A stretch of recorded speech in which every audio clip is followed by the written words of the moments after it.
Garry Peters, BC Lions defensive back, who's swaggy on the field, man. So, sometimes rocking the visor. You got oh the yeah, looks. that's important. Yeah, man. Last year I went with the 2 sleeves. I try to change it up every game. Got to get the cleats fresh, custom. Shout out Diego, he does my cleats. I'm always like, even in high school, I've always been like a Nike guy. So like, I always make sure like my pants, like we had like 2 pair of Nike pants in high school. So I was like one of the guys who needed a pair of Nike pants. So I made sure I always got the pants. So that's always been a thing of mine since high school. Dion used to lay his clothes out, before the game, and I love watching Dion. I kind of emulated myself. I don't lay my stuff out for the game, but I do coordinate it, and I do try to look good out there on the field every game for sure. You're talking about Deion Sanders. Deion right? Sanders, Prime for time. sure. Heck yeah. Yeah, you got some of that GOAT. swag. Yeah, gotta have the swag, especially playing DB. You gotta have that swag on that island because you're gonna get burnt sooner or later. So that's kind of embarrassing. So you gotta have high confidence, to just kind of keep you even keel no matter what's going on out there. You've been one of the best defensive backs in the league. Mm-hmm. What's it like? You said on the island, but like in the CFL on that short side, going against the elite guys week in and week out. It's fun. That's the most like Americanized position, I feel like, playing in that boundary on the short side of the field. And it's also the money spot. Quarterbacks want to throw it over there in the boundary because it's the easiest throw. So for me, getting to go against the top guys, whether on my team every week or on other teams every week, it's super fun. When you go out there and you lock somebody up, you either hold them to no catches or 3-4 catches below what their average is, that's always an amazing feeling for me. So it's high risk, high reward, because at the end of the day, that is where the best receiver is as well. So sometimes they might, make a play here or there too. And as a corner, I don't like them making any plays. I don't care if it's one catch. I don't want nobody to get any catches at all. But, it's fun. And it's also a great feeling because your teammates believe in you, your coaches believe in you for you to play in that top position in that short side in the boundary. Who's the top one-on-one matchup in the league for you in terms of receiver? So for me, I don't think this guy gets a lot of respect, but Keon Hatcher, I would say, on my team is probably like the best matchup that I've ever had on one-on-one. But if I had to choose somebody on another team, I would obviously say Kenny Lawler. You've seen our battles for the years. We're always going back and forth, and I know he has the same respect for me. But I like his game. He patient at the line, has really strong hands. So I'm a football junkie. So like, I really dig deep into the game and then really watch like the things most people don't see. Like they watching touchdowns and 80-yard catches, but I'm watching all the things. So who's gonna block? Who's gonna be patient at the line? Who's gonna catch the ball in traffic? So if I had to say somebody, I would say Keon Hatcher first, and then I would say Kenny Lawler right after. You mentioned Kenny Lawler, and it makes me think that him and Geno Lewis sort of took the receiver market in terms of salary to a new level. Yeah. Is it time defensive backs start getting some of that respect? Like we saw it with Tyrell Ford, but the American guys. That's what I'm saying. Yeah, definitely.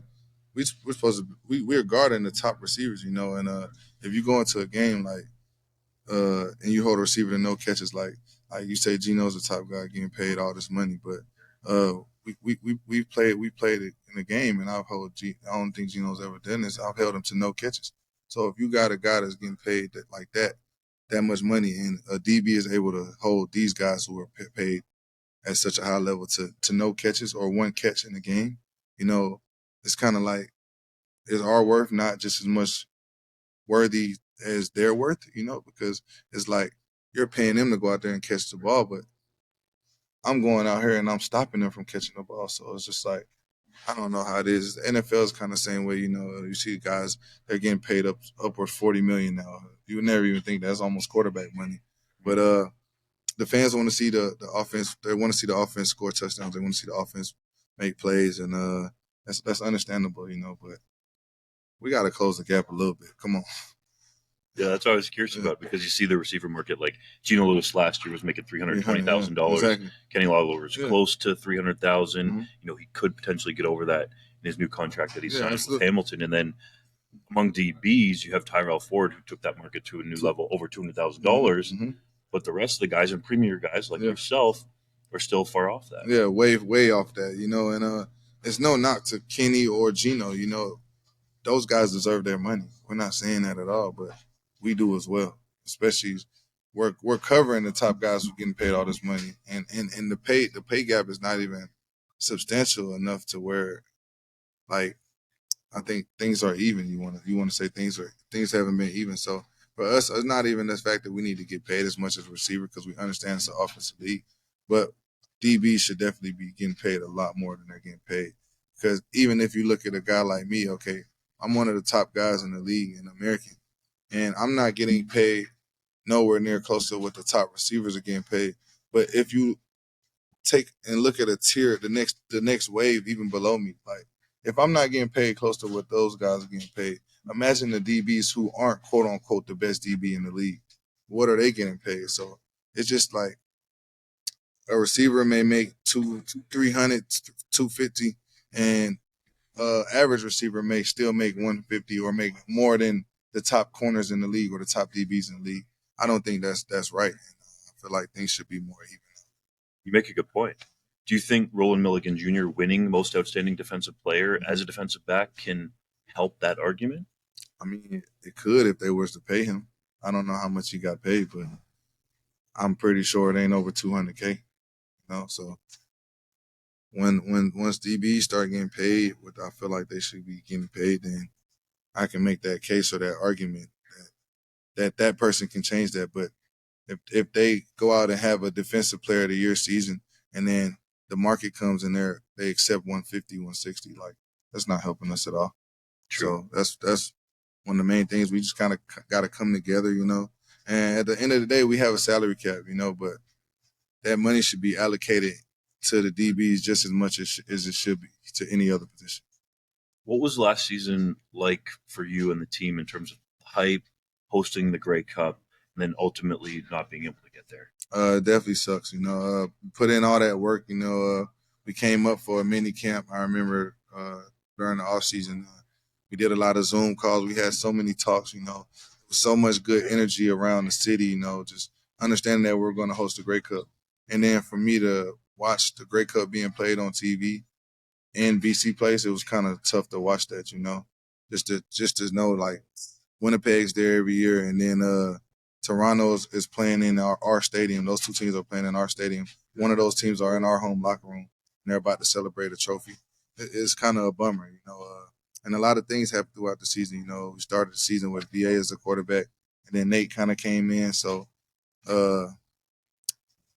we didn't have a real identity, you know, at one point in time. Because I'm not going to say that's always how it's been throughout the season, because we started off 5-1, we went on a good run, but as the season went on, we couldn't find our identity, and it kind of affected everything else on the field and just snowballed. But anytime you don't make the Grey Cup, you know, it's a disappointing season. And I'm at the point in my career where I'm 33 years old. So for me, you know, that is non-negotiable. Like it's either Grey Cup or bust. You know, if you didn't get to the Grey Cup, you didn't have a successful season. I don't care if we go undefeated and lose. And if we don't win the Grey Cup, then it's not a successful season. What was that like for you and your teammates to deal with Vernon Adams Jr.'s there? Your training camp, you start 5-1. There's a lot of energy around the team. And then on the other side, Nathan Moore comes in mid-season and becomes a starter. But then at the end of the season, you go back to VA. Like, how did the locker room deal with all that? For me personally, that's all I can speak on. But I just kept it professional. You know, I love both guys. I love VA very much, and I love Nate very much as well. You know, so me, I always had confidence in whoever was going to be back there at quarterback, and I always thought that either one of them give us a great opportunity to win the game.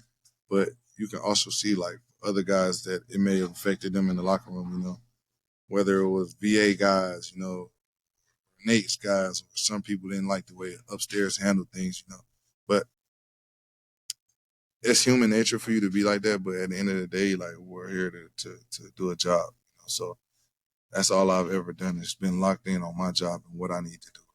So it didn't really affect me. You mentioned your age being 33 and job, and that makes me think of what you would like to do post-career because you already started that. Yeah, for sure. And that's important. You know, if I would tell guys, you know, CFL is not going to be forever. And when you're done, you know, you won't have enough money to change your life forever. So for me, I wish I would have even started younger at this, but I've been doing this offseason, I've been doing commercial real estate, you know, just getting out, going to work with a company and seeing what the workforce is like, you know, just kind of trying to get ahead of what I want to do when I'm done. Because a lot of times, people, you graduate from high school and you go out and find a job. So 18 to 25 to 26, that person has been working their whole life. Well, where so is you've been playing football. So from at 26, when you're done playing football and it's time for you to go find a job, it doesn't matter if you have a college degree, you have all the credentials in the world, but you don't have that experience. So a lot of times jobs are hiring based off of experiences. So for me, I wanted to make sure I set myself up for after football. So I bought a box truck. I ended up buying two or three now that I own. And then I do residential real estate back home. So I was building single family homes with my dad, and that's just always something that kind of piqued my interest. So the company kind of gave me an opportunity this offseason, kind of go out there and just work for their company and just kind of understand the commercial side of real estate, the game, a little bit more. And I was very appreciative of that. And they actually extended me an offer for after the season, so I'm going to go back out there and do it again. But at the end of the day, football comes first, but that is very important in understanding that we all need to have a life or something set up for after football. And this has just been a great opportunity for me, and this is what I want to pursue when I'm done. And you're overseeing a massive project in Vancouver. Yeah, exactly. So it's a $120 million project, might be a little more than that. Building high rise or low rise, building storefronts as well, condos as well. So I'm at townhouses as well. So it's a big project. So it's a lot that goes into it. So for me, just learning all aspects of it, and just like football, you got to be a team player.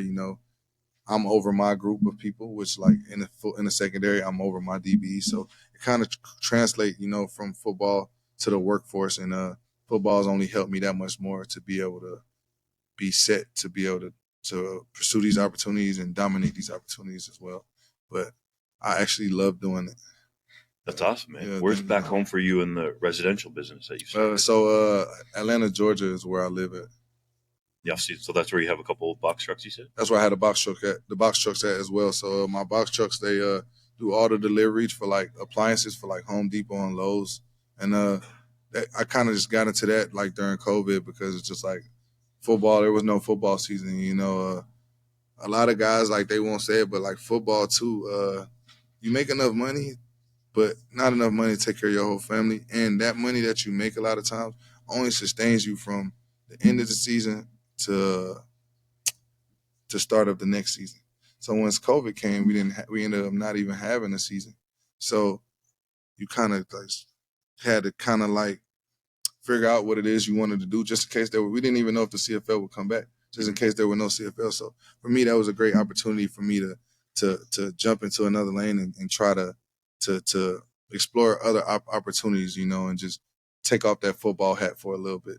But that's just my advice to all people. You gotta figure out what you want to do outside of football, and then don't wait till you're done with football to do it. Use football as an avenue to get you there before you're done, because a lot of relationships that you may build through football, you won't have those same relationships when you're done playing. So take advantage of it now. You've got a head start. I definitely do, and I'm appreciative.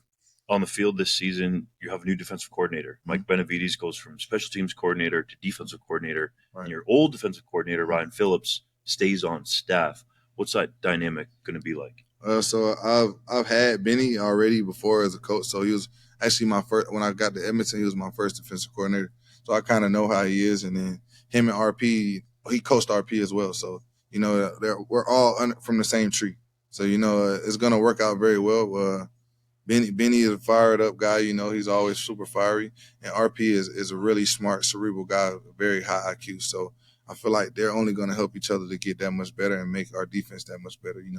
We've been in a place for the last couple of years where we're right there, but we need to get over the hump. So we obviously had to make some type of changes, whether that needed to be the defensive coordinator or the head coach. I don't know what it needed to be, but we needed some type of change.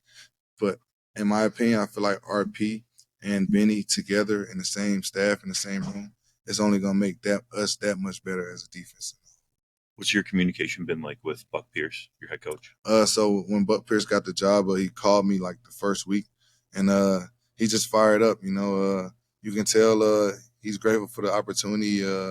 He's played in BC as well, so he's very familiar with the city. And he kind of sounds like a player's coach, you know.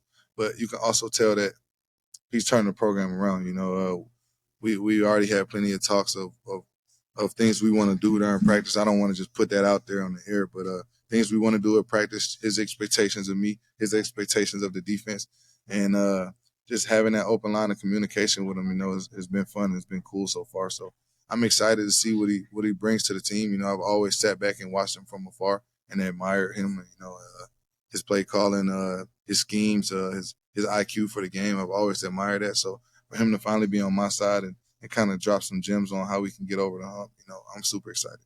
You see him up close and personal, Nathan Rourke. I mean, how impactful can it be for him to be there for the entire season through training camp? Very impactful. You know, just being around the facility and watching how hard he works, you know, it's infectious.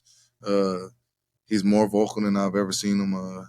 He's looked like he put on like 10 pounds. He's rocked up, like swole. Yeah, he's jacked right now for sure.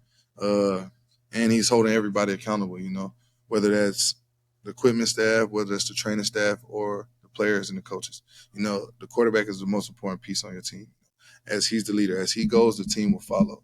So you look at all the teams that's winning and that's have great teams that have great quarterbacks like Zach Caleros. They're in the Grey Cup every year, but he's leading them to the Grey Cup. It starts with him. So for us, just seeing the leader that Nate has become and the work that he's put in, you don't have no choice but to want to work just as hard as him, because if not, then you won't be here pretty much. You know, that's just the standard that has been set, and it starts with him. Can he get back to that level that he showed in 2022? Yeah, he will. He's going to do great this year. I think he's gonna be better than he was in 2022, and he understands that. Like, I can see it in him. He hears the chatter, but he doesn't listen to it. You know, he hears all the noise of Nate used to be good, used to be great, but he doesn't listen to it. It goes, it fuels him, but it doesn't stay in his mind. You know, and he works super hard. Like, I've never seen nobody in my life work as hard as Nate. He wears a shoulder pad every day when he throws. He's in the weight room all day long. He's watching film every single day. So he's prepared. I know he's prepared, and I know he'll be ready. And I wouldn't want nobody else to be my quarterback but him. I trust him for 100%. It seems like there's a different and new energy around the team. Oh, definitely. This guy's getting older. You know, your opportunity, your window is going to close sooner or later. And I think guys are starting to realize that and take it more serious. You know, a lot of guys have transformed their bodies. I've been seeing a lot of guys around the facility lifting weights.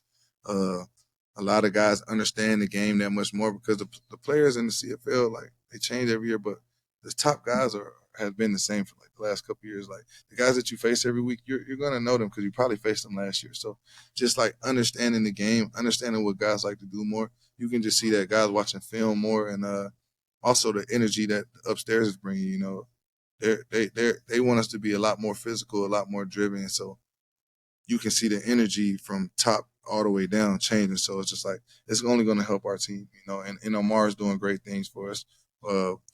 We're looking to get a new facility soon. He gives us everything we need, you know. So he's all in with us. So from top down, it just seems like a different energy around the locker room, and I feel like that's going to translate to the field. Is Amar around the team much? So he comes. He's not around the team at like all the time, but he is definitely there a lot. He's definitely there a lot, and he definitely supports us and do anything we need. He never says no. I mean, he's willing to go over 300,000. Exactly. Yeah, with no problem. You ever heard nothing from him? Yeah, exactly. Yeah, and that's the type of person he is. You know, he's just like, whatever I can do to help this team or help you guys to be successful, I'm gonna do it. Just hit me up. He's so transparent. You can call him. You can write him on text. Like, it doesn't matter what it is. He'll always respond. So Amar's been great for us, but also the change upstairs. Ryan Rigg made him. He has a great eye for talent, and I've always trusted him in everything that he's done. So I know he's going to bring some great players in, you know, to complement what we already have. So, man, it's just an exciting feeling around the team.